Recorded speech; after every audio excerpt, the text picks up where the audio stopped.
สวัสดีครับต้อนรับเข้าสู่สุทธิชัยไลฟ์ครับวันสองวันที่ผ่านมามีข่าวนาซาครับองค์การบริหารการบินและอวกาศแห่งชาติสหรัฐออกมาเตือนบอกว่าชาวโลกเนี่ยควรจะตระหนักถึงภัยคุกคามจากอุกกาบาตที่ตกลงมาถึงชั้นบรรยากาศโลกให้มากกว่าที่เป็นอยู่ปัจจุบันแปลว่าชาวโลกอย่าได้นอนใจนะเพราะว่าโลกอุกกาบาตเนี่ยมีข่าวคราวว่าอาจจะมีลูกใหญ่ด้วยซ้ำไปที่จะมาชนกับโลกคนที่เตือนนี้ไม่ใช่เป็นคนธรรมดานะครับเป็นผู้อำนวยการนาซาครับคุณจิมไบรเดนสไตน์เนี่ยบอกว่าเราต้องแน่ใจว่าคนทั่วไปเข้าใจเรื่องนี้เพราะเรื่องนี้ไม่ใช่หนังฮอลลีวูดนะเป็นเรื่องของการปกป้องโลกที่มีเพียงดวงเดียวที่เรามีอยู่และเราเป็นเจ้าของร่วมกันพูดง่ายๆคือผู้อำนวยการนาซาบอกว่าระวังนะอุกกาบาตจะมาชนโลกและโลกอาจจะดับสลายได้นะครับผมต้องเชิญดร.มณีเนตรเวชกามาครับท่านอยู่ที่ภาคฟิสิกส์มหาวิทยาลัยเกษตรศาสตร์ติดตามเรื่องดวงดาวและแน่นอนครับข่าวนี้เราต้องถามดร.มณีเนตรว่ามันเป็นไปได้มากน้อยแค่ไหนสวัสดีครับดร.มณีเนตรครับค่ะสวัสดีค่ะมันน่ากลัวขนาดนั้นเลยครับผู้อำนวยการนาซาถึงต้องออกมาเตือนครับอาจารย์ก็จริงๆมันก็เป็นไปได้ค่ะมีโอกาสที่ดาวเคราะห์น้อยดาวหางอุกกาบาตเนี่ยมาชนโลกจริงๆแล้วโอกาสการชนเนี่ยมันมีอยู่เสมอค่ะเพียงแต่ว่าขนาดของความรุนแรงก็จะแตกต่างออกไปนะคะครับตามที่เราสามารถคำนวณได้เนี่ยจะพบว่าในอีกประมาณสัก49 ปีนะคะก็จะมีดาวเคราะห์น้อยขนาดประมาณสัก370 เมตรเนี่ยอาจจ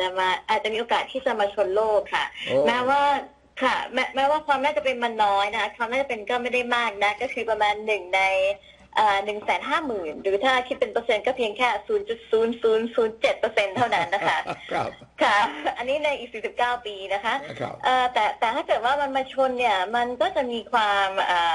มันก็สามารถที่จะสร้างหายนะได้ใหญ่หลวงเช่นเดียวกันนะคะก็นั่นคือสาเหตุที่ทำไมนาซาออกมาเตือนคือเราควรจะมีวิธีป้องกันหรือว่ามีวิธีที่จะคำนวณวงโคจรของมันให้แม่นยำได้มากขึ้นว่ามันจะมาชนจริงไหมหรือถ้าชนมันต้องมาชนที่ไหนอะไรแบบนั้นนะคะครับเพราะว่าคุณไบเดนสไตน์เนี่ยผู้อำนวยการนาซาเขายกตัวอย่างว่าเมื่อปี 2013 อุกกาบาตขนาด 20 เมตรตกลงมาบริเวณภูมิภาคยูโรของรัสเซียตอนนั้นก็มีคนบาดเจ็บกว่า1,000 คนมีเด็ก200 คนหลายคนก็บาดเจ็บแล้วก็ลูกใหม่เนี่ยที่บอกว่าอีก49 ปีนี่มันมากใหญ่โตขนาดไหนครับอาจารย์ก็370 เมตรก็ใหญ่โตกว่าที่ตกที่รัสเซียเยอะนะคะที่รัสเซียเมื่อกี้คุณสุริชัยบอกว่ากี่20 เมตรนะคะ20 เมตรครับค่ะ20 เมตรอันนั้นก็คือมีอันนั้นหนักประมาณ10,000 ตันนะคะแต่อันนี้เนี่ยคือการทำลายล้างมันก็เกือบจะทำให้ทวีปหายไปได้เลยนะคะโอ้เหรอขนาดนั้นหมายถึงว่า49 ปีแต่อย่าลืมว่าความน่าจะเป็นมันน้อยมากนะคะแค่1 ใน 150,000 เท่านั้นเองค่ะแต่ค่ะก็คือเราจะต้องศึกษามันให้ชัดเจนว่าวงโคจรมันเป๊ะตามนี้มันจะมาชนจริงไหม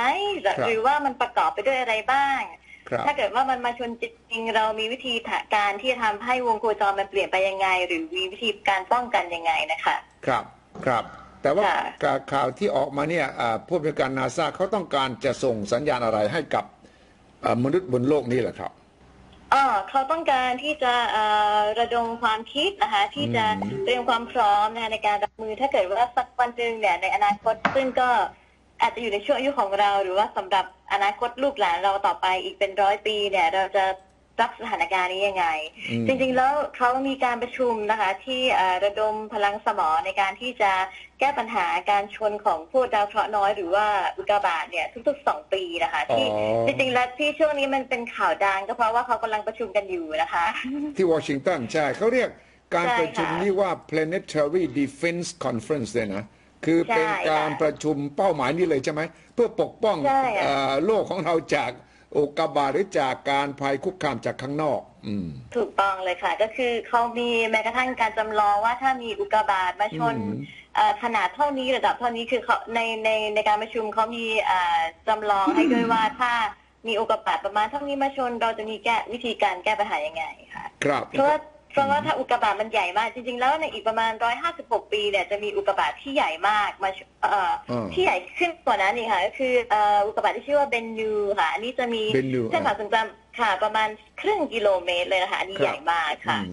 แล้วจะค่ะแล้วเขาจำลองขึ้นมาเนี่ยสมมุติว่ามันมาชนโลกอย่างจังเลยใช่ไหมครับมันจะเป็นลักษณะที่ทำลายสลายโลกเหมือนโดนไดโนเสาร์สูญจากโลกหรือเปล่าครับอ๋อถ้าเป็นอุกกาบาตขนาดไม่ถึงกิโลเมตรเนี่ยจะไม่ถึงขั้นที่จะทำลายล้างโลกนะคะถ้าสมัยดาวเสาร์เนี่ยคือ66 ล้านปีที่แล้วเนี่ยอุกกาบาตมีขนาดประมาณ10 กิโลเมตรค่ะอันนั้นนะคะอันนั้นถึงขั้นที่จะทำให้สิ่งมีชีวิตสูญพันธุ์แล้วก็ทำลายล้างตอนนั้นทำลายล้างสิ่งมีชีวิตประมาณ70-75%บนโลกนะคะแต่ถ้าเกิดว่ามันประมาณสัก1 กิโลเมตรเนี่ยมันก็คงจะทำให้สิ่งมีชีวิตตายไปเยอะเหมือนกันแต่ว่าไม่ถึงขั้นที่จะทำลายล้างขนาดนั้นแต่สภาพอากาศก็จะเปลี่ยนแปลงด้วยนะคะครับเคยแล้วก็เขาวางแผนยังไงสมมติว่าเขาเชื่อจริงๆว่า49 ปีจากนี้ไปก็มีลูกหนึ่งแล้วก็อีก100 กว่าปีอีกลูกหนึ่งลูกอันที่2ที่จะใหญ่กว่ามากเนี่ยเขาก็ต้องมีแผนการตั้งรับเช่นในหนังถ้าเราดูจากหนังวิทยาศาสตร์นะครับนิยายวิทยาศาสตร์นี่เราก็อาจจะต้องส่งอะไรออกขึ้นไปข้างนอกแล้วก็ไปแต่ทำการอะไรกับอุกกาบาตหดให้มันเล็กลงต่างๆนานาเนี่ยเขาเป็นขนาดนั้นไหมค่ะเขาก็วางแผนเป็นจริงเป็นจังมากนะคะคือเขาก็ติดต่อกับ SpaceX นะคะบริษัทของคุณอีลอนมัสก์เนี่ยค่ะจริงๆแล้วอีก2 ปีเนี่ยบริษัท SpaceX เนี่ยจะส่งจรวดขึ้นไปนะคะเพื่อที่จะยิงดาวเคราะห์อันหนึ่งแต่ขนาดไม่ใหญ่มากค่ะเพื่อที่จะดูว่าวิธีการเนี้ยจะทำให้วงโคจรของดาวเคราะห์เนี่ยมันเปลี่ยนไปไหมดาวเคราะห์น้อยนะคะเปลี่ยนไปไหมอย่างนี้ค่ะเป็นก็เป็นการประชุมที่จริงจังพอสมควรนะคะครับเขาไปคิดอย่างนักวิทยาศาสตร์นะเขาไม่ใช่พูดอะไรเหมือนนักสร้างหนังนะครับเขาบอกอย่างนั้นค่ะเขาคิดแบบนักวิทยาศาสตร์เขามีแนวทางหลายอย่างแม้กระทั่งใช้ระเบิดนิวเคลียร์หรือแสงเลเซอร์หรือแม้แต่ใช้ลมสุริยะในการพัดดาวเคราะห์น้อยให้มันคือให้มันเปลี่ยนวงโคจรค่ะเพราะว่าวิธีการป้องกันรับมือที่ดีที่สุดก็คือการทำให้วงโคจรมันเปลี่ยนไปนั่นเองนะคะค่ะวิธีทำยังไงครับให้มันเปลี่ยนวงโคจรมันไม่ใช่ง่ายมันก็ต้องใช้พลังพอสมควรทีเดียวใช่ค่ะอย่างแรกก็คืออย่างที่เขาต้องการให้ SpaceX ลองทดลองดูก็คือเอาจรวดไปยิงก็คือพอจรวดไปยิงเนี่ยโมเมนตัมหรือว่าทิศทางการเคลื่อนที่มันก็จะเปลี่ยนถ้าเกิดว่ามันเบี่ยงไปนิดหน่อยมันก็สามารถที่จะออกห่างไปจากโลกได้อันนี้ก็เป็นวิธีที่น่าสนใจนะคะครับที่การประชุมของเขาที่นั่นเขาพูดถึง NEO Near Earth Objects Near Earth Objects มันมีเยอะเลยเหรอครับไอ้รอบๆโลกเราเนี่ยมันมีวัตถุใกล้ๆที่มันสามารถจะมารบกวนคุกคามเราขนาดนั้นเลยเหรอครับมันมี Near Earth Object เนี่ยก็เยอะพอสมควรแต่ส่วนใหญ่แล้ววัตถุเหล่านี้มันมักจะมาแค่เฉียดโลกนะคะคือบางครั้งเนี่ยมันก็เฉียดโลกขนาดที่ใกล้กว่าระยะห่างระหว่างโลกไปจนถึงดวงจันทร์นะคะอันนี้ก็คือใกล้มากแต่ว่ามันจะมีตารางลิสต์ของวัตถุที่เป็นอันตรายอยู่นะคะแต่ว่าลิสต์พวกนี้บางครั้งก็อย่างเช่นเมื่อ 2-3 ปีที่แล้วก็มีการประกาศว่าในปี 2040 จะมีดาวเคราะห์น้อยอันนึงเนี่ยมีโอกาสที่จะมาชนโลกได้มากเลยนะคะแต่ว่าเนื่องจากว่าไอ้เจ้าดาวเคราะห์น้อยพวกนี้มันโคจรใกล้โลกอะค่ะภาพการโคจรมันก็เลยสั้นคือมันจะกลับมาทุกๆ1 ปีหรืออาจจะปีกว่าๆหรือบางดวงเนี่ยไม่ถึงปีด้วยซ้ำนะคะเราก็เลยมีโอกาสที่จะศึกษามันดีขึ้นพอเราศึกษาวงโคจรมันมากขึ้นเนี่ยก็จะพบว่าเราสามารถคำนวณวงโคจรหรือว่าการที่มันจะมาชนได้แม่นยำมากขึ้นคือก็มีดาวเคราะห์หลายดวงที่เราตัดมันออกไปจากตารางความเสี่ยงอะไรเงี้ยค่ะที่อยู่ในตารางความเสี่ยงตอนนี้ก็มีอยู่ประมาณ2-3 ดวงที่เล่าให้ฟังว่าในอีก49 ปีแล้วก็อีกอันนึงคือเบนนูในอีก156 ปีค่ะครับไม่เป็นไรมันไม่ได้เยอะมากแล้วก็ความน่าจะเป็นมันก็น้อยมากด้วยค่ะความน่าจะเป็นคือ1 ใน 150,000 1 ใน 2,000อะไรเงี้ยค่ะแต่ว่ามนุษย์มันก็เสี่ยงไม่ได้ไงครับที่นาซาเอามาเจอใช่ไหมเราไม่ควรเสี่ยงต้องมีการวางแผนก็เป็นโลกในโลกหลบไม่ได้หรอกแต่เราต้องหาทางให้มันหลบโลกใช่ไหมใช่โลกมันใหญ่เราทำอะไรมาไม่ได้แต่ดาวเคราะห์น้อยมันไม่ได้ใหญ่มากก็อาจจะมีโอกาสที่จะหลบมันได้ค่ะแต่ถ้าสัก มาสัก10 กิโลเมตรแบบสมัยไดโนเสาร์ก็ต้องคิดหนักหน่อย แต่ส่วนใหญ่มันไม่ได้ใหญ่ขนาดนั้นค่ะมันก็แค่ประมาณที่เรากังวลก็คือประมาณ100 เมตรขึ้นไปอะไรแบบนี้ค่ะใช่ครับคือมันอาจจะไม่ถึงขั้นรุนแรงถึงขั้นสร้างความสั่นสะเทือนโลกแต่ว่าถ้ามันเสี่ยงกับชีวิตคนจำนวนหนึ่งก็ต้องป้องกันเอาไว้แล้วใช่ไหมครับใช่ค่ะมันมีความถี่ในการชนไม่เท่ากันค่ะคือถ้าเป็นดาวเคราะห์น้อยดวงใหญ่ๆเนี่ยมันจะอย่างเช่นที่ทำลายไดโนเสาร์เนี่ยคือมันจะมาชนทุกๆ100 ล้านปีซึ่งตอนนี้ก็ยังไม่น่าจะถึงเวลานะคะครับตามข่าวนี้บอกว่าหนึ่งใน Near Earth Objects เนี่ยมันวัตถุนี้ชื่อ Apophis ใช่ไหม Apophis ค่ะ Apophis ค่ะซึ่งอาจจะอันที่ค่ะที่อาจารย์พูดไปสักครู่ใช่ไหมบอกว่า Apophis เนี่ยมันอาจจะเดินในระยะประชิดกับโลกได้ในอีก10 ปีจากนี้ใช่ค่ะในอีกประมาณ2029ค่ะครับมันคือแค่ประชิดใช่ไหมมันอาจไม่ชนใช่ไหมครับตามข่าวเนี่ยค่ะมันใกล้มากค่ะประมาณ 38,000 กิโลเมตรค่ะใกล้กว่าระยะของดวงจันทร์เยอะมากค่ะก็ค่ะเราก็จะอาจจะมองเห็นมันได้ค่ะอันนี้ก็จะเป็นโอกาสอันดีนะคะที่เราจะได้ศึกษา Apophis ดีขึ้นนะคะก็อาจจะมีการส่งยานขึ้นไปสำรวจ Apophis ว่ามันมีองค์ประกอบยังไงแล้วก็การที่มันเดินทางเข้ามาใกล้เราเนี่ยเราก็จะรู้ข้อมูลมันมากขึ้นการคำนวณก็จะแม่นยำมากขึ้นเหมือนกับเบนนูค่ะเราได้ส่งยานขึ้นไปบนเบนนูแล้วนะคะเพื่อเก็บข้อมูลค่ะครับที่นาซามาก็เพราะบังเอิญมีการสัมมนาประชุมประจำทุก2 ปีใช่ไหมครับใช่ค่ะก็จะมีข่าวที่น่าตื่นเต้นทุก2 ปีค่ะแล้วเจ้าอโพฟิสเนี่ยมันถ้ามันอยู่30,000 กว่ากิโลใช่ไหมที่พูดเนี่ยมันก็ไม่ไกลก็พอๆกับดาวเทียมที่วิ่งรอบโลกอยู่สิครับที่เราส่งออกไปหมุนรอบโลกอ่ะดาวเทียมทั้งหลายแหละใช่ไหมครับใกล้ๆกันไหมครับก็ยังไกลจากดาวเทียมอยู่พอสมควรนะคะครับจริงๆแล้วปีนี้มันก็มีอีกอันหนึ่งวิ่งเข้ามาเฉียดประมาณ15,000 กิโลเมตรค่ะครับแต่ขนาดอาจจะไม่ค่อยใหญ่มากนะคะก็เลยไม่ได้ตื่นเต้นอะไรค่ะครับทุก2 ปีเขามีประชุมกันข่าวมันก็จะออกมาก็จะใช่ค่ะก็จะมีการเตือนว่าเราควรจะมาร่วมมือกันนะที่จะวางแผนว่าถ้ามันมาชนจริงจะเป็นยังไงนะคะครับแต่ว่าพอผู้อำนวยการนาซาพูดคนก็ต้องตกใจพอสมควรแหละมันไม่ใช่ว่านักวิทยาศาสตร์ก็เนิร์ดคนไหนอยู่ดีๆก็พูดขึ้นมาเนี่ยใช่ไหมครับก็ค่ะจริงๆก็ควรจะตระหนักก็คืออย่างที่เขาบอกว่าเขาต้องการให้คนตระหนักนะคะอย่างที่เขาคำนวณว่าอโพฟิสจะมาในอีก49 ปีที่มันมีโอกาสชนโลกอย่างเงี้ยค่ะคืออย่างที่คุณสุทธิชัยว่าคือเราไม่มีโอกาสพลาดนะคะถ้ามันมาชนเนี่ยเราต้องป้องกันมันค่ะคือการออกมาของเขามันก็สมเหตุสมผลนะคะสมเหตุสมผลมันเพราะว่าถ้าอโพฟิสมาชนนี่คือทวีปยุโรปสามารถหายไปได้ทั้งทวีปนะคะโอ้ครับค่ะมันไม่ใช่การชนเล็กๆแบบที่เกิดขึ้นที่รัสเซียเมื่อ6 ปีที่แล้วที่แค่กระจกแตกอะไรเท่านั้นนะคะอันนี้มันใหญ่มากค่ะก็คือผลเสียหายมันก็จะเยอะมากค่ะถ้ามันเกิดขึ้นนะคะถึงแม้เปอร์เซ็นต์จะน้อยมากก็ตามครับดังนั้นความพยายามของหลายฝ่ายที่จะไปดาวอังคารนี้ก็คือหาโลกเผื่อเอาไว้ใช่ไหมครับว่าถ้าเกิดมีอุกกาบาตใหญ่ๆมาชนเนี่ยเราจะได้มีที่ทางไปก่อนอย่างนั้นหรือเปล่าก็อาจจะเป็นอีกวัตถุประสงค์หนึ่งค่ะแต่ว่าการไปอยู่ดาวอังคารก็ยากพอสมควรนะทางที่ดีคือการรักษาโลกเอาไว้จะดีกว่ารักษาไว้ปกป้องเอาไว้นะครับใช่เป็นครับแต่ว่าก็ดูเหมือนอีลอนมัสก์เอาจริงเอาจังพอสมควรนะครับที่จะไปให้ได้ใช่ค่ะเขาเป็นคนจริงจังค่ะทำหลายอย่างไปทางดาวอังคารแล้วก็จะไปยิงดาวเคราะห์น้อยดูด้วยว่าสามารถเปลี่ยนวงโคจรได้หรือไม่ค่ะใช่อาจารย์เองติดตามเรื่องของดาราศาสตร์เรื่องฟิสิกส์มานานไกลเนี่ย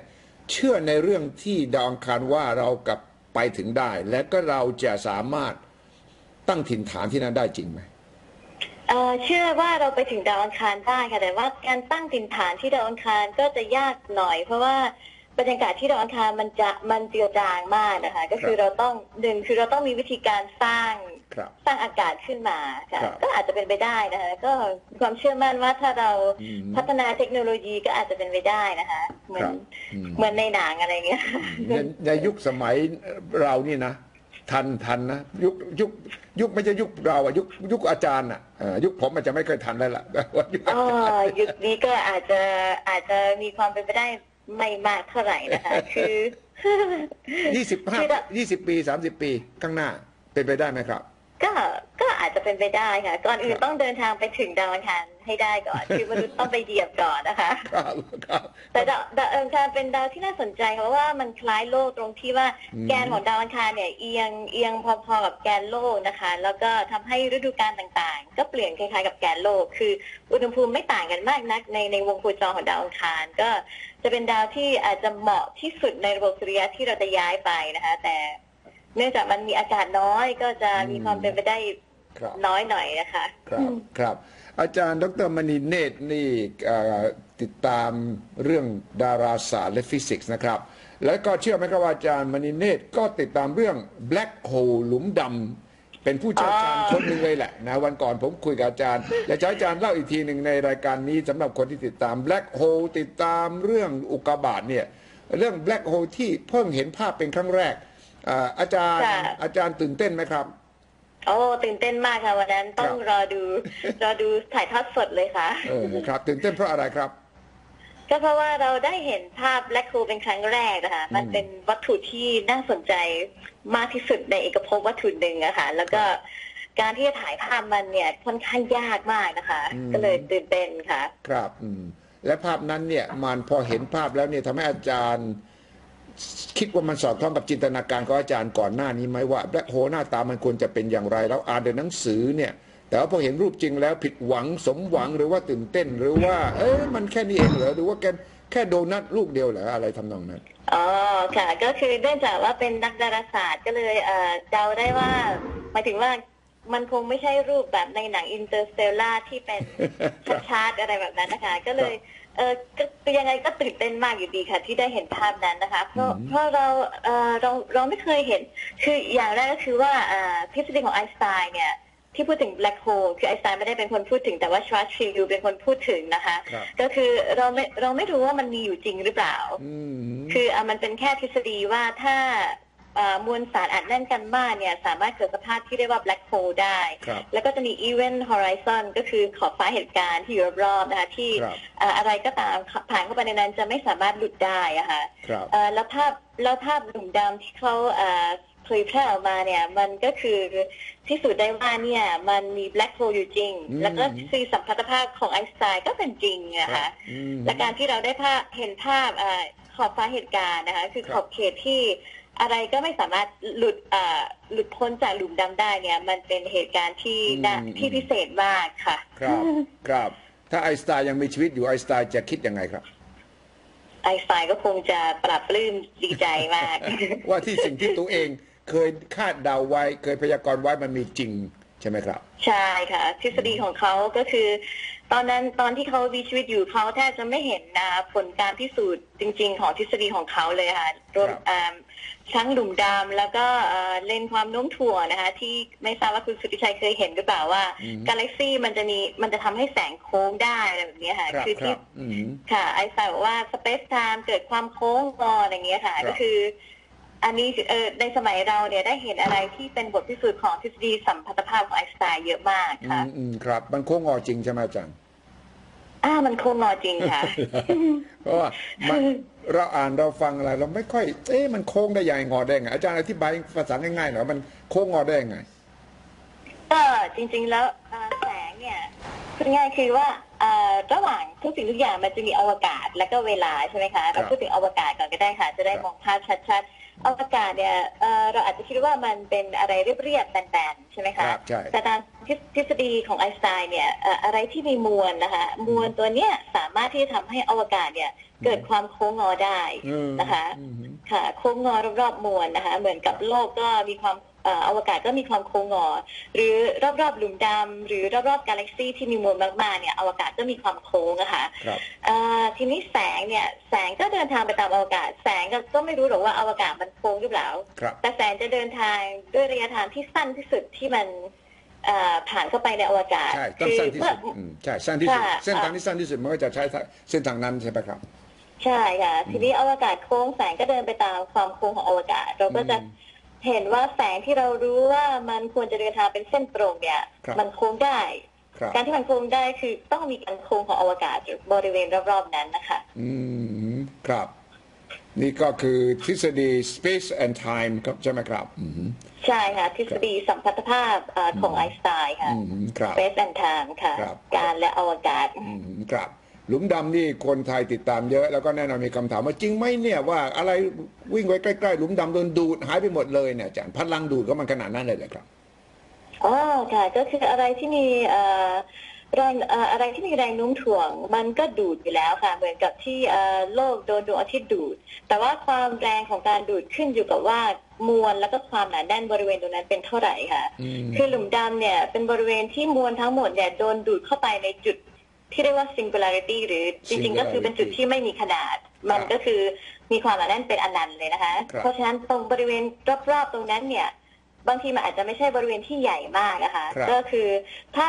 แรงดึงดูดตรงนั้นเนี่ยมีค่าเป็นอนันต์คือหมายความว่าอะไรก็ตามที่หลุดเข้าไปณจุดนั้นเนี่ยไม่สามารถที่จะออกมาได้แต่แน่นอนนะคะเมื่อห่างออกไปเรื่อยๆเนี่ยความเร็วที่ใช้ในการหลุดพ้นหรือว่าหนีออกจากหลุมดำเนี่ยมันก็จะน้อยลงไปเรื่อยๆค่ะแต่มันก็จะมีขอบเขตอันนึงที่แสงซึ่งเป็นอนุภาคที่เดินทางเร็วที่สุดในเอกภพเนี่ยไม่สามารถที่จะหลุดออกจากหลุมดำได้คือเราสามารถคำนวณความเร็วหลุดพ้นอันนั้นได้อะค่ะแล้วก็การเห็นภาพหลุมดำที่เห็นว่ามันมีเงาตรงกลางที่แสงไม่สามารถหลุดออกมาได้เนี่ยมันก็เลยเป็นข้อพิสูจน์ว่าหลุมดำนั้นมีจริงอะไรอย่างเงี้ยค่ะครับภาพที่เราเห็นครั้งแรกเนี่ยมันเป็นภาพจากมุมเดียวมันอีกด้านหนึ่งของหลุมดำคืออะไรครับอีกด้านหนึ่งของหลุมดำก็จะมีลักษณะหมายถึงว่าอีกด้านหนึ่งที่วัตถุโดนดูดเข้าไปใช่ไหมคะใช่ครับอันนี้จริงๆก็ยังไม่มีใครทราบนะคะแต่ว่าก็มีการคาดเดาไปต่างๆนานาว่าวัตถุหรือว่ามวลเหล่านี้อาจจะถูกดูดเข้าไปแล้วก็ทะลุไปอีกมิตินึงหรืออาจจะเป็นอีกด้านหนึ่งของหลุมดำอาจจะเป็นหลุมขาวที่ปลดปล่อยมวลออกมาต่างมากมายอะไรเงี้ยค่ะมีทฤษฎีแม้กระทั่งว่าบิ๊กแบงก็อาจจะเป็นอีกปลายหนึ่งของหลุมดำอะค่ะใช่บิ๊กแบงเป็นอีกปลายหนึ่งของหลุมดำเพราะเราไม่รู้ว่าอยู่ๆทำไมถึงมีพลังงานหลุดออกมาเยอะแยะมากมายจากบิ๊กแบงอะไรเงี้ยค่ะก็เป็นอีกแค่สมมติฐานหนึ่งค่ะใช่มันเหลือเชื่อจริงๆนะว่าไอน์สไตน์เนี่ยสามารถขณะที่ไม่มีกล้องไม่มีอุปกรณ์อะไรทันสมัยแบบทุกวันนี้เนี่ยยังสามารถที่จะคิดได้วางทฤษฎีได้ขนาดนั้นเขาในสมัยเขาเนี่ยเขาใช้อะไรในการประเมินเอาข้อความรู้ต่างๆเหล่านี้ครับค่ะจริงๆแล้วไอน์สไตน์เป็นคนที่เก่งมากแต่ไอน์สไตน์ก็ยืนอยู่บนบ่าของยักษ์อีกหลายๆตัวค่ะยืนอยู่บนบ่าของยักษ์หลายๆตัวคือคนเก่งกว่าเขาคนมาก่อนเขาใช่ไหมครับ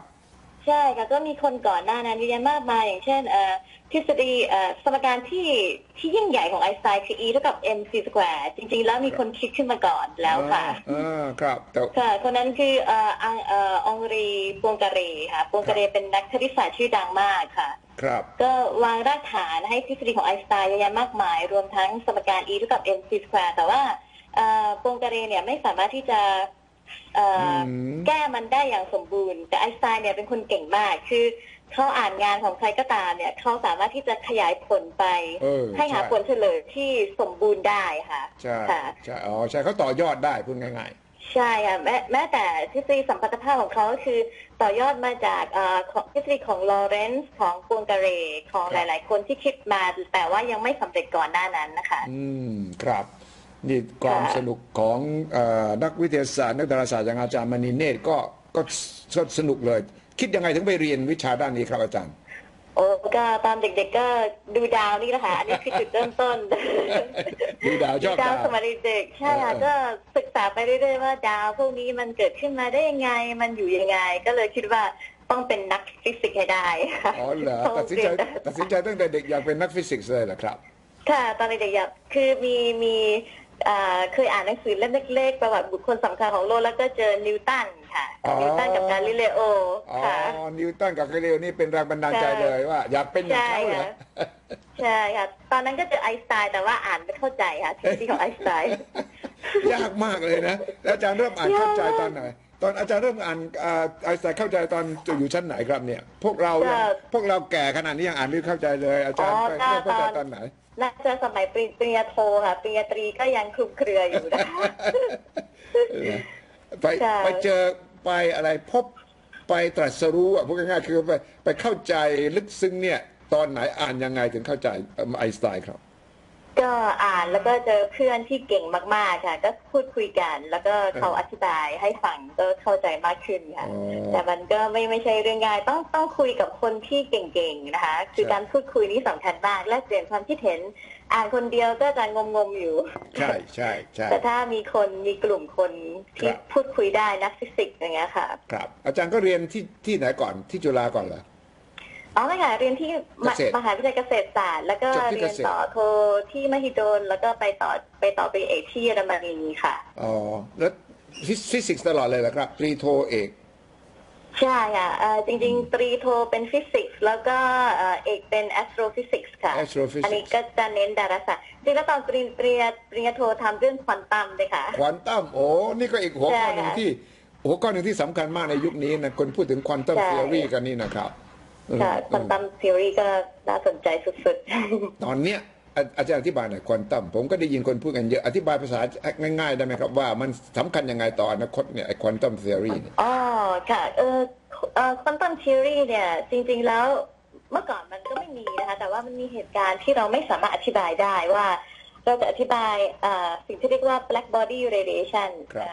คือยังไงดีให้เข้าใจง่ายก็คือเอาง่ายๆก็คือว่าควอนตัมเนี่ยอธิบายสิ่งเล็กๆค่ะคือกลศาสตร์หรือว่าฟิสิกส์ที่มีมาก่อนหน้านั้นเนี่ยอธิบายสิ่งใหญ่ๆการโคจรของดาว อืม ชีวิตประจำวันการตกของวัตถุของแอปเปิลอันนี้อธิบายได้หมด อ๋อย กเว้นสิ่งที่เกิดขึ้นเล็กๆอะค่ะ ครับ คือในอะตอมหรือว่าในนิวเคลียสอะไรต่างๆเนี่ยอธิบายไม่ได้ด้วยฟิสิกส์ที่เรารู้จักมาก่อน ไม่ได้ ต้องใช้ฟิสิกส์ที่เรียกว่าควอนตัม คือเราต้องมีควอนตัมในการอธิบาย แล้วควอนตัมเนี่ยมันประหลาดมาก คือมันจะไม่เหมือนกับฟิสิกส์ที่เรามองเห็นยกตัวอย่างเช่นถ้าตอนเนี้ยเราคุยกันสองคนใช่ไหมคะคุณ ครับ สุทธิชัยนั่งอยู่ที่นั่น ครับ มณีเน่นั่งอยู่ที่นี่ ครับ อันนี้คือโลกที่เรียกว่า classical mechanics ก็คือโลกของความคลาสสิกนะคะ ครับ แต่ถ้าเกิดว่าเราไปอยู่ในระดับสเกลของอะตอม อะตอม ที่อยู่เล็กมากๆเนี่ยค่ะ ใช่ครับ อิเล็กตรอนหนึ่งตัวเนี่ยไม่จำเป็นต้องอยู่ในที่เดียว คือมันสามารถที่จะอยู่ในหลาย ๆ ที่ในเวลาเดียวกัน เหมือนกับว่าคุณสุทธิชัยสามารถที่จะมานั่งไลฟ์ตรงนี้ แล้วก็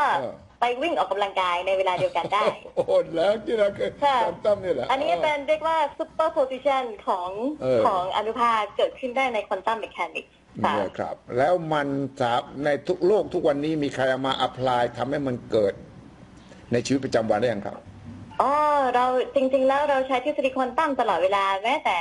โทรศัพท์อะไรต่างๆ อะไรที่เกี่ยวข้องกับอิเล็กตรอนหรืออะไรเล็กๆที่วิ่งไปวิ่งมาเนี่ยต้องอธิบายด้วยทฤษฎีควอนตัมทั้งนั้นเลยค่ะ หรือต่อไปเนี่ยเราจะมีควอนตัมคอมพิวเตอร์เพราะว่าคอมพิวเตอร์ของเราเนี่ยมันเริ่มเล็กลงไปมากๆจน ครับ ระดับที่ว่า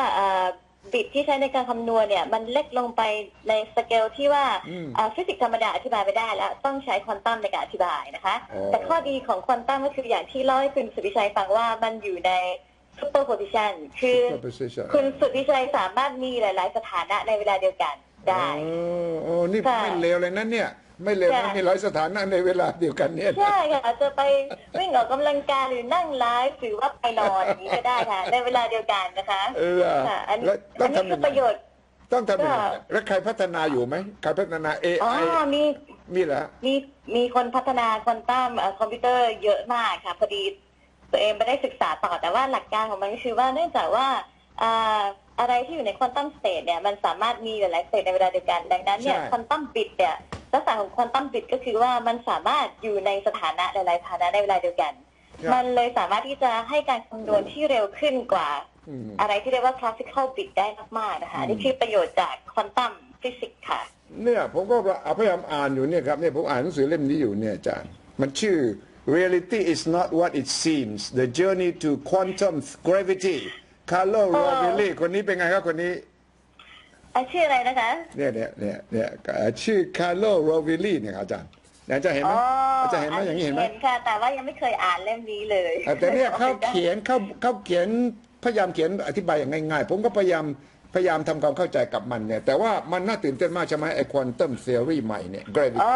มันน่าตื่นเต้นมันมีอันนึงนะคะคุณสุชัยเรียกว่า quantum entanglement คือการ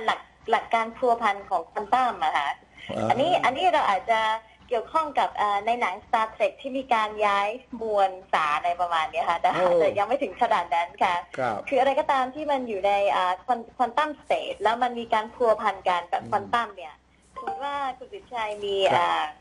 อิเล็กตรอน2ตัวที่มันพัวพันกันอยู่อีกอันนึงมีสปินชี้ขึ้นและอีกอันนึงมีสปินชี้ลงอันนี้เหมือนกับว่ามันชี้ขึ้นกับชี้ลงสมมตินะคะแล้วคุณสุชัยแยก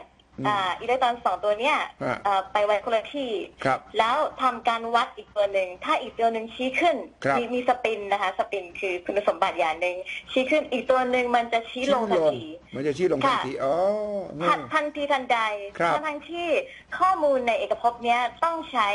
อย่างน้อยต้องใช้เวลาในการสื่อสารใช่ไหมคะอย่างน้อยก็คือความเร็วแสงแต่อันเนี้ยมันเกิดขึ้นเร็วกว่าแสงเคลื่อนที่คือมันเกิดขึ้นทันทีทันใดอันนี้คือความประหลาดของควอนตัมค่ะครับเราก็อยากอธิบายไม่ได้ว่าเป็นเพราะอะไรแต่ว่าเราอาจจะสามารถใช้ประโยชน์จากอันนี้ได้ในการถ่ายเทส่งข้อมูลหรือมวลสารอะไรต่างๆที่เราต้องการให้มันเป็นอีกแบบนึงคือบังคับว่ามันต้องเป็นแบบนี้อะไรเงี้ยค่ะครับครับนี่เป็นเรื่องที่น่าสนใจมากๆเลยถึงแล้วพวกคนที่ไม่ได้เรียนวิทยาศาสตร์มาเนี่ยอาจจะงงอยู่แต่ว่าชีวิตพวกเราทุกวันนี้มันจะได้รับผลจากวิทยาศาสตร์จากเทคโนโลยีมากถึงขั้นที่ว่าเราต้องพยายามเข้าใจกับมันแล้วนะอาจารย์ค่ะเราต้องพยายามเข้าใจกับมันแต่เราก็อาจจะใช้ชีวิตสบายๆกับมันได้เหมือนกันไม่ต้องเครียดกับมันใช่ไหมแต่ถ้าเราอยากพัฒนาเราอยากเป็นคนพัฒนาเราก็ควรที่จะเข้าใจมันมากขึ้นค่ะครับมีอะไรเยอะแยะมากมายมากมายเลยอาจารย์การดีเนี่ยอาจารย์การดีคุยกับเราอยู่ตอนนี้ด้วยนะครับอาจารย์การดีบอกว่าตอนนี้คุณอาจารย์การดีอ่าน Professor Michio Kaku อยู่นะครับเขียน Physics of the Futureอาจารย์คนนี้โอเคไหมอาจารย์คนนี้อ่านไม่ยากใช่ไหมอาจารย์คาคุเป็นคนที่เขียนหนังสือได้เข้าใจดีค่ะจริงแล้วมิเชลคาคุเป็นคนเขียนหนังสือควอนตัมฟิลด์ที่โด่งดังหมายถึงว่าหนังสือยากๆที่นักฟิสิกส์ใช้กันแต่เขาก็ชอบเขียนหนังสือที่ให้คนทั่วไปอ่านได้ด้วยค่ะก็เป็นนักเขียนที่ดีค่ะใช่ครับอาจารย์การดีถามมาขอให้อาจารย์มณีเนตรช่วยแนะนำหนังสือที่น่าอ่านเกี่ยวกับเรื่องพวกนี้ได้บ้างไหมมีหนังสืออะไรที่แนะนำบ้างหนังสือที่ได้อ่านเกี่ยวกับหมายถึงเอกภพอะไรแบบนี้เหรอคะควอนตัมแล้วเนี่ยควอนตัมเหรอคะจริงๆตัวเองก็อ่านแต่เท็กซ์บุ๊กก็เลยไม่รู้ว่าหนังสือที่ให้คนทั่วไปอ่าน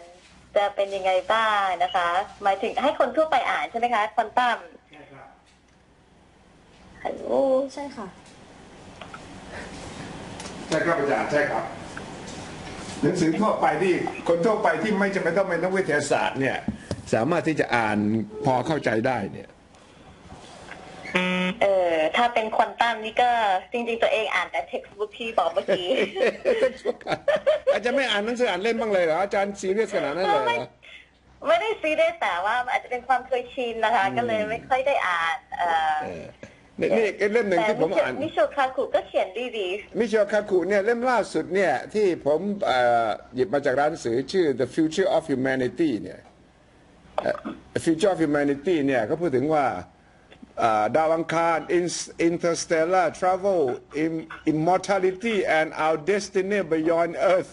ก็เขียนถึงด้วยเลยนะเขียนถึงใช่ไหมค่ะก็น่าสนใจค่ะใช่ค่ะมิเชลคาคุก็เป็นนักฟิสิกส์ที่เขียนหนังสือได้ดีอันนี้ก็แนะนำถ้าเป็นมิเชลคาคุเขียนก็อ่านเลยค่ะอ่านเลยใช่ไหมอ่านเลยเพราะว่าครับครับเพราะว่ากำลังเป็นที่สนใจตั้งแต่เรื่อง AI เรื่องเทคโนโลยีใหม่ๆแล้วก็มาเรื่องควอนตัมทฤษฎีและควอนตัมคอมพิวเตอร์ ซึ่งมันจะ ครบเลยค่ะ เร็วมากเร็วกว่าปัจจุบันเป็นกี่เท่านะ ถ้าเป็นควอนตัมคอมพิวติ้งเนี่ย โอ้เป็นหลายพันเท่าขึ้นอยู่กับว่ามันใช้ควอนตัมบิตกี่ตัวนะคะ ครับ ครับผมคิดว่าคนสนใจเรื่องนี้มากขึ้นทุกทีนะเรื่องดาราศาสตร์นะครับ แล้วก็เรื่องที่เกี่ยวข้องกับวิทยาศาสตร์ทั้งหลายแหละทำให้ที่อาจารย์ไปเรียนมาก็เลยได้ใช้เต็มที่เลยตอนนี้อาจารย์สอนอย่างเดียวหรืออาจารย์เอามาใช้ในแง่ของแนะนำเป็นคอนซัลเทนต์ให้ใครบ้างเปล่าครับ สอนแล้วก็ทำวิจัยนะคะจริงๆแล้วจบมาทางด้านค้นหาสสารมืดค่ะ Dark Matter ค่ะ นี่เล่มนี้ครับอาจารย์เล่ม The Future of Humanity เนี่ยมิชิโอคากุเนี่ยอาจารย์การดีเห็นหนังสือเล่มนี้ที่ผมขึ้นจออยู่ด้วยนะครับเล่มนี้เป็นเล่มเขาจะว่าล่าสุดของคากุอิครับที่เขียนถึงเรื่องดาวอังคารเลยคือถึงว่ามนุษย์เราจะไปอยู่ข้างนอกได้ยังไงแล้วเนี่ยต่างๆค่ะก็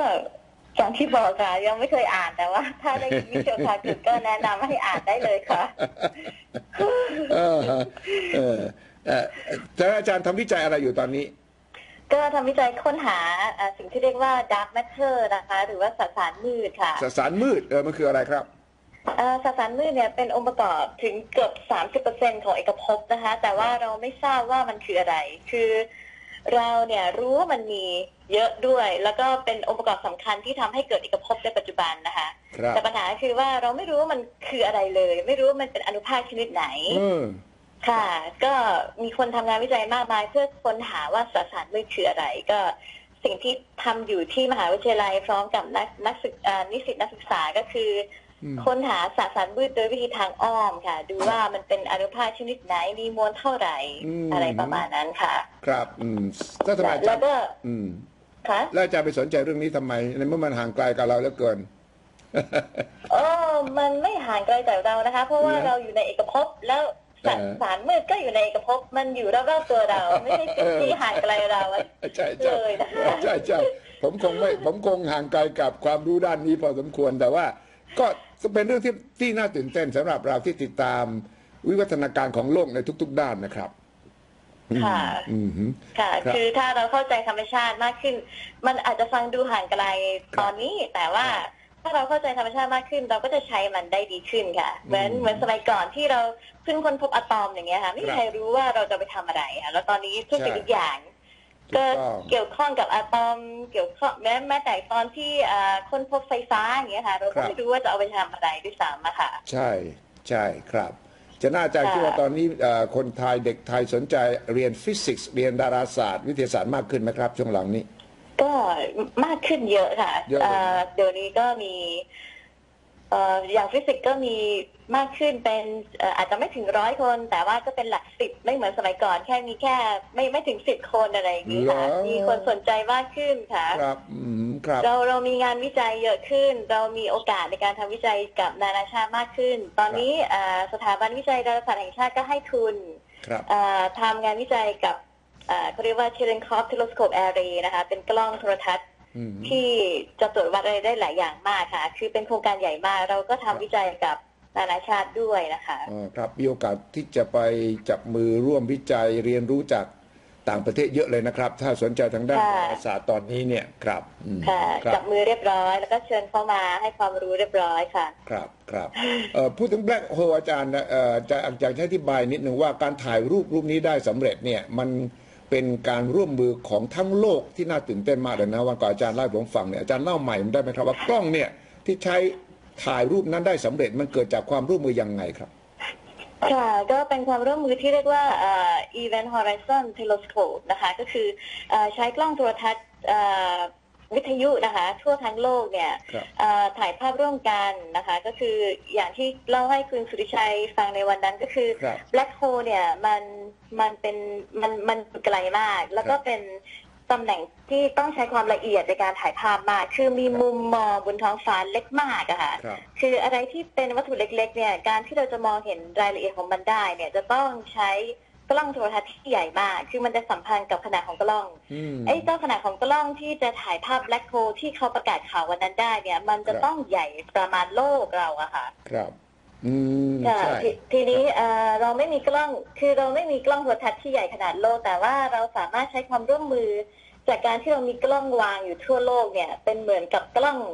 โทรทัศน์ที่มีขนาดประมาณโลกแต่อาจจะพิกเซลอาจจะไม่ครบนะคะคือตามตำแหน่งที่เขาวัดก็คือมีทั้งหมด6 ตำแหน่งด้วยกันนะคะก็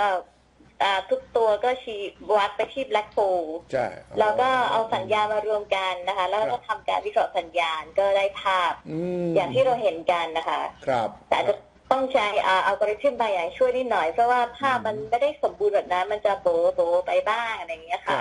ครับแต่ว่าพอภาพที่เราเห็นนี่พอตกแต่งอะไรดูหน่อยก็ดูออกเลยใช่ไหมเข้าใจเลยใช่ไหมครับว่าเนี่ยคือแบล็คโฮลใช่ค่ะก็คือเราจะเห็นว่าตรงกลางเป็นรูโบนั่นคือต้องมีเงาของแบล็คโฮลซึ่งจะต้องสอดคล้องกับไอ้เจ้าตัวขอบฟ้าเหตุการณ์หรือ Event Horizon แล้วก็ที่เป็นภาพสว่างที่คล้ายโดนัทนั้นก็คือเป็นกลุ่มก๊าซที่มันหมุนรอบแบล็คโฮลนะคะคือมันจะต้องเป็นแบบนี้เลยหมายถึงว่าถ้าทฤษฎีมันถูกเนี่ยภาพที่ได้ควรจะเป็นแบบนี้คือมันจะต้องมีสว่างด้านหนึ่งแล้วก็มืดอีกด้านหนึ่งมันจะไม่มีทางที่จะสบมานะคะภาพนี้จริงเป็นภาพที่น่าตื่นเต้นใช่น่าตื่นเต้นอีกแล้วน่าตื่นเต้นเพราะว่าสำหรับนักวิทยาศาสตร์สำหรับผู้ที่ติดตาม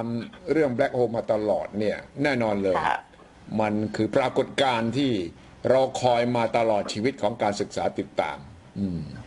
สุดยอดเลยครับฉะนั้นอาจารย์การเป็นนักวิทยาศาสตร์นี่สนุกนะครับอาชีพเป็นครูเป็นนักวิจัยนี่ก็สนุกใช่ไหมครับใช่ค่ะสนุกมากค่ะคือถ้าชอบก็สนุกอะค่ะแล้วส่งเสริมหรือว่าชักชวนให้เด็กไทยมาเรียนทางด้านนี้มากขึ้นได้ยังไงครับก็จริงๆขึ้นอยู่กับความสนใจนะคะแต่ว่าการเรียนวิทยาศาสตร์เนี่ยมันทำให้เราหนึ่งคือเราฉลาดขึ้นเรามีโอกาสเรียนรู้ตลอดคือข้อดีของการเป็นนักวิทยาศาสตร์คือเราได้เรียนรู้ตลอดเวลานะคะแล้วการเรียนรู้เนี่ยมันสามารถที่จะช่วยพัฒนาหลายๆอย่างได้คือพัฒนาองค์ความรู้ของมนุษย์องค์ความรู้ของประเทศอะไรก็ว่าไปนะคะสามารถที่จะใช้สิ่งเหล่านี้มาพัฒนาเทคโนโลยีหรือแม้กระทั่งแค่องค์ความรู้ซึ่งคนอื่นจะถูกเอาไปใช้ในอนาคตก็มีประโยชน์มากและสิ่งที่สำคัญก็คือว่าถ้าเราเป็นคนที่รักในการเรียนวิทยาศาสตร์เราก็จะมีความสุขมากที่จะมาทำอะไรแบบนี้ใช่ครับใช่ครับท่านหนึ่งที่ฟังเราอยู่แล้วเขียนคอมเมนต์ก็บอกอาจารย์ตั้งแต่ชั้นมัธยมต้องเปลี่ยนวิธีการสอนฟิสิกส์และวิทยาศาสตร์ให้เข้าใจง่ายและสนุกครับเป็นจริงไหมครูวิทยาศาสตร์ของเราโดยเฉพาะชั้นมัธยมเนี่ยสอนไม่สนุกก็เลยทำให้เด็กไทยไม่สนใจวิทยาศาสตร์พอมีปัญหาหรือเปล่าวิธีการสอนวิธีการสอนถ้าสมัยตอนเรียนก็อาจจะโชคดีที่เจอคุณครูดีนะคะแต่ว่าก็มีบางครั้งที่เจอคุณครูที่สอนน่าเบื่อมันก็มีส่วนมากพอสมควรนะคะใช่ไหมแต่จริงค่ะแต่จริงสิ่งที่เราทำให้เราชอบวิทยาศาสตร์ได้จริงๆส่วนใหญ่เป็นเพราะตัวเราเองมากกว่าหมายถึงว่าหนังสือคือนอกจากการเรียนในโรงเรียนที่ได้ฟังจากคุณครูแล้วเนี่ยนะคะในสมัยนี้มีข้อมูลเยอะแยะมากมายมีอินเทอร์เน็ตมี YouTube มีอะไรให้เราดูเยอะแยะมากมายค่ะเพราะฉะนั้นเนี่ยเราไม่ควรจำกัดไปแค่การเรียนที่โรงเรียนหรือว่าการฟังคุณครูเท่านั้นนะคะใช่แต่แน่นอนค่ะวิธีการสอนที่ดีก็จะทำให้ทุกคนมีแรงบันดาลใจที่ดีมากขึ้นถูกต้องแต่ก็เห็นด้วยกับอาจารย์ว่าทุกวันนี้มันมีแหล่งที่เราจะหาข้อมูลมากมายสนุกสนาน YouTube มีทั้งภาพมีทั้งเสียงแล้วมันก็ถ่ายทอดสดด้วยนะอย่างนาซาก็จะมีถ่ายทอดสดตลอดเวลาเราติดตามได้เราก็จะได้ทั้งความรู้และความสนุกตื่นเต้นไปในตัวด้วยใช่ค่ะครับมีเพจดีๆเขียนอะไรที่เราสามารถอ่านได้เยอะแยะมากมายด้วยค่ะเดี๋ยวนี้ครับมีท่านคนหนึ่งคุณสันติสุขเขียนก็มาถามคำถามนี้ผมไม่ทราบว่าอาจารย์จะตอบไหมบอกว่าเป็นไปได้ไหมครับที่คุณจะสร้างไอรอนแมนขึ้นมาจริงๆในอนาคตอย่างเงี้ยก็จริงถ้าตอบตามความเป็นนักวิทยาศาสตร์ก็เป็นไปได้ค่ะทุกอย่างมันเป็นไปได้อยู่แล้วเป็นไปได้ใช่ไหมค่ะอาจารย์ไปดูมายังไอเรียบร้อยค่ะAvengers Endgame ไปดูมาแล้วใช่ไหมไปดูมาแล้วค่ะใช่ไหมเป็นไปได้ไหมในแง่ความเป็นจริงอ่ะนักวิทยาศาสตร์นั่งดูไปคิดไปไหมมันทำได้นี่นะก็คิดว่ามันทำได้แต่ว่าถ้าจะเอาขนาดสมบูรณ์แบบไอรอนแมนก็อาจจะยากนิดหน่อยแต่ว่าคือต้องมีการพัฒนาเทคโนโลยีมันก็เป็นไปได้อยู่แล้วค่ะใช่แต่ว่าโรบอทเดี๋ยวนี้ทำอะไรมากมายได้แล้วนี่ ใช่ค่ะโรบอททำอะไรได้มากมายเดินได้เหมือนคนหรือแม้แต่ AI เดี๋ยวนี้ก็เขียนหนังสือได้ด้วยนะคะใช่ใช่ค่ะ AI เขียนหนังสือออกมาเล่มแรกชื่อลิเทียมใช่ไอรอนอะไรสักอย่างใช่ใช่ใช่เขียนหนังสือได้แต่งเพลงได้วาดรูปได้ค่ะ AI เนี่ยนะทุกอย่างเป็นไปได้ค่ะมาถึงทำไมผมคิดว่าเด็กรุ่นใหม่ต้องเรียนวิทยาศาสตร์แล้วล่ะนะผมคิดอย่างนั้นค่ะเด็กรุ่นใหม่ต้องเรียนวิทยาศาสตร์เหมือนกับยุคหนึ่งที่เราต้องอ่านหนังสือได้ตอนนี้คือถ้าเราอยากพัฒนาตัวเองคือตามให้ทันโลกเนี่ยเราจะต้องรู้วิทยาศาสตร์นะคะใช่ใช่มันสำคัญมากเพราะสมัยเราเนี่ยวิทยาศาสตร์มันเป็นยาขมเพราะว่าเราไม่รู้ได้จบแล้วเราจะไปทำอะไรกับมันแต่ว่าเนี่ยทุกวันนี้มันพิสูจน์แล้วชัดเจนว่าถ้าคุณมีพื้นฐานวิทยาศาสตร์เนี่ยเรื่องอื่นๆเทคโนโลยี AI เรื่อง Machine Learning เนี่ยคุณจะเข้าใจได้ง่ายกว่าคนอื่นคนที่เรียนมาทางด้านสังคมศาสตร์อย่างเดียวใช่ไหมครับใช่ค่ะจริงๆแล้วตอนที่เรียนที่เยอรมันเนี่ยเห็นชัดเจนมากค่ะว่าคนเยอรมนีเนี่ยรู้คนที่เยอรมันเนี่ยนะคะรู้วิทยาศาสตร์มากกว่าประเทศเราเยอะมากเลยค่ะมีครั้งหนึ่งกำลังนั่งรถไฟกลับบ้านก็มีผู้ชายคนหนึ่งมาคุยด้วยแล้วเขาบอกว่าเขาเป็นนักไวโอลินแล้วเขาก็ถามว่าทำอะไรก็บอกว่าเป็นนักฟิสิกส์ดาราศาสตร์กำลังเรียนอยู่เขาบอกว่าอ๋อเขากำลังอ่านเปเปอร์หลุมดำอันนึงช่วยอธิบายให้ฟังหน่อยได้ไหมอันนี้คือเป็นนักไวโอลินนะคะแล้วเขาก็อ่านเปเปอร์จริงๆรู้คณิตศาสตร์จริงๆอะค่ะคือเป็นอีกสังคมหนึ่งเขาอ่านหนังสือเยอะก็รู้เยอะแต่ว่าเขาไม่ได้เอาไปใช้อะไรแต่หมายถึงว่าเขารู้รอบตัวอะไรอย่างเงี้ยค่ะใช่แม้กระทั่งนักดนตรีที่เรียนสังคมศาสตร์นะวิทยาทางด้านศิลปะเนี่ยก็สนใจวิทยาศาสตร์นะประเทศเยอรมันใช่อันนี้ผมเขากำลังเดินทางไปแสดงคอนเสิร์ตที่ไลฟ์ซิกแล้วก็เอาเปเปอร์แบล็คโฮลมาให้ดูบนรถไฟก็แปลกใจมากชวนอาจารย์คุยเรื่องแบล็คโฮลเลยนะเห็นไหมสุดยอดเนี่ยประเทศที่เขาพัฒนาเขาสมบูรณ์แบบเขาต้องมีทั้งสองอย่างด้านศิลปะและด้านวิทยาศาสตร์ค่ะครับวัฒนธรรมเขาเน้นให้เกิดการเรียนรู้มากกว่าวัฒนธรรมของเราอะค่ะวัฒนธรรมของเราเนี่ยมันมีความรู้สึกว่าวิทยาศาสตร์เป็นเรื่องที่ไม่ปกติคนก็เลยไม่สนใจเรียนแต่ว่าถ้าเป็นสังคมแถวยุโรปเนี่ยจะพบว่าเขารู้สึกว่าวิทยาศาสตร์เป็นเรื่องปกติเป็นเรื่องในชีวิตประจำวันเขาสามารถที่จะศึกษาได้ทุกคนรู้ว่าที่เซิร์นทำอะไรอะไรอย่างเงี้ยค่ะครับค่ะเครื่องเล่นอนุภาคเป็นยังไงก็เขาก็จะรู้โดยคร่าวๆอะไรเงี้ยค่ะครับนี่แหละที่จะต้องชวนอาจารย์มณีเนตรมาคุยบ่อยๆเรื่องเหล่านี้เพื่อให้แรงบันดาลใจกับคนไทยทั้งหลายให้เข้าใจว่าวิทยาศาสตร์สำคัญอย่างไรค่ะแต่แย่นิดหน่อยที่นักวิทยาศาสตร์ในเมืองไทยอาจจะรายได้น้อยไปหน่อยอะไรเงี้ยคนก็เลยไม่ค่อยสนใจมาเรียนแต่มันไม่จำเป็นต้องมีรายได้น้อยเนี่ยอาจารย์นักวิทยาศาสตร์ไทยเนี่ยจากนี้ไปจะสำคัญมากยิ่งขึ้นนะใช่ไหมก็ถ้าโลกเป็นแบบนี้นักวิทยาศาสตร์ก็ต้องสำคัญมากขึ้นนะคะใช่อย่างเช่นผมเห็นวันdata scientist เนี่ย data science นี่นะอาชีพนี้นี่สำคัญมากใช่ไหมครับทุกวันนี้แต่ว่าเมืองไทยมีน้อยมากเลยที่เรียนมาทางด้านวิทยาศาสตร์ข้อมูลค่ะมีน้อยแต่ว่าในทางดาราศาสตร์ใช้เยอะมากค่ะอย่างเช่นงานวิจัยที่ใช้อยู่เนี่ยต้องใช้ข้อมูลเป็นไม่ใช่แค่ล้านค่ะเป็นพันล้านข้อมูลอย่างเงี้ยค่ะเราจะต้องรู้จักการวิเคราะห์ data ใช่ค่ะเป็นรู้จัก data analysis อันนี้สำคัญมากเพราะว่าเดี๋ยวนี้เราต้องทำอะไรที่มันยืนอยู่บน Data จำนวนมหาศาลเยอะมากค่ะอันนี้คือสิ่งอันหนึ่งที่เราควรจะรู้เอาไว้ค่ะครับการเขียนโปรแกรมก็เป็นเรื่องที่สำคัญด้วยเช่นกันค่ะโปรแกรมมิ่งใช่ควรจะสอนตั้งแต่เด็กๆเลยนะครับโคดดิ้งเป็นภาษาอันหนึ่งใช่ผมก็คิดว่าหลักสูตรของเรามันต้องเปลี่ยนตั้งแต่มัธยมแล้วล่ะมัธยมต้นเลยวิทยาศาสตร์ความจริงเด็กฝรั่งนี่เขาเรียนวิทยาศาสตร์ตั้งแต่ประถมเลยใช่ไหมอาจารย์ค่ะเขาก็สนใจวิทยาศาสตร์กันตั้งแต่ประถมแล้วก็เรียนกันเหมือนเป็นเรื่องปกติทั่วไปค่ะครับนี่เราคุยกันนี่ผมเห็นมีคนแซวอาจารย์มณีเนตรนะเยอะเลยบอกว่ามีรูปหัวใจขึ้นมาเยอะเลยเนี่ยก็บอกว่าอาจารย์มณีเนตรทั้งสวยทั้งเก่งสวยมากเลยนี่คนก็มาสวยแล้วค่ะนี่ขอบคุณมากค่ะนี่เนี่ยก็มีบางคนจะซัมเปนแซวขอเบอร์อาจารย์ด้วยผมบอกไม่มีผมไม่รู้ไม่เป็นไรอาจารย์ก็มาคุยบ่อยๆแล้วกันเพื่อจะได้แลกเปลี่ยนวิทยาศาสตร์จริงๆมีเพจที่เขียนเรื่องวิทยาศาสตร์ด้วยค่ะคุณสุทธิชัยอ๋อเหรออย่างนั้นอาจารย์บอกด้วยคนสนใจจะได้เข้าไปดู ใช่ ค่ะ ใช่ ชื่อ เลย เพจมณีมีเนิร์ดค่ะ มันมีเนิร์ด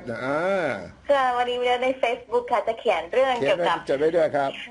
ฟิสิกส์บางทีก็เป็นปรัชญาบางครั้งก็คือเรื่องที่สนใจอะ เยี่ย ค่ะ มเลยเยี่ยมเลยครับ ผมคิดว่าเรื่องเนี้ยคนเหล่านี้เรื่องคนสนใจมากมันมีเนิร์ดภาษาอังกฤษนะ ค่ะ M A M A อ๋อถ้าขอโทษค่ะถ้าเป็นภาษาอังกฤษมณีเนิร์ดเฉยๆค่ะ M A N N W E แล้วก็เนิร์ด แล้วก็เนิร์ดค่ะ N E R D เนิร์ดนี่นะ ใช่ค่ะ มันนี่เนิร์ด เพราะว่า ท่าน เป็น ที่ คนเนิร์ด ท่านที่เมื่อสักครู่ถามผมมาหลายคนเรื่องเบอร์โทรศัพท์อาจารย์นี่เข้าไปเลยมันนี่เนิร์ดเนี่ยนะ เข้าไปมณีเนิร์ดเลยค่ะ ไปที่มันนี่เนิร์ดแล้วก็ชวนอาจารย์คุยได้นะแต่ว่าผม จะไปเจอเรื่องหลุมดำเลยค่ะ เขียนเรื่องภาพ เยี่ยม หลุมดำไว้ค่ะล่าสุดแต่ไม่ค่อยมีเวลาเขียนเท่าไหร่ เยี่ยมเลยครับมันนี่เนิร์ดนะ M A N W E M M M M A M A N W E N W E แล้วก็ N E R D มันนี่เนิร์ด ใช่ค่ะมณีเนิ เพ ร์ด ราะว่า ค่ะ คุณอาจารย์มณีเนตรเรียกตัวเองว่าเนิร์ดนะเนิร์ดเลยใช่ไหมยอมรับว่าตัวเองเป็นเนิร์ดเลยเหรอ เนิร์ดค่ะเนิร์ดมากค่ะ เนิร์ดมาก นะครับ ฉะนั้นท่านที่ติดตามคืนนี้ผมคิดว่าสนุกแล้วก็ได้ความรู้มากมาย แล้วก็อยากจะเรียนรู้ต่อก็ไปที่เพจของอาจารย์ชวนอาจารย์คุยได้ แล้วก็ขอให้ ชวนคุยได้ ชวนคุยได้นะครับ แล้วผมก็จะชวนอาจารย์มาคุยบ่อยๆ เรื่องวิทยาศาสตร์ โอ้ เรื่องดาราศาสตร์ ขอบคุณมากค่ะ นะครับขอบพระคุณครับอาจารย์ครับ สวัสดีเลยครับคืนนี้ ค่ะ ครับ สวัสดี สวัส ค่ะ ดีครับ สวัสดีครับ สวัสดีค่ะ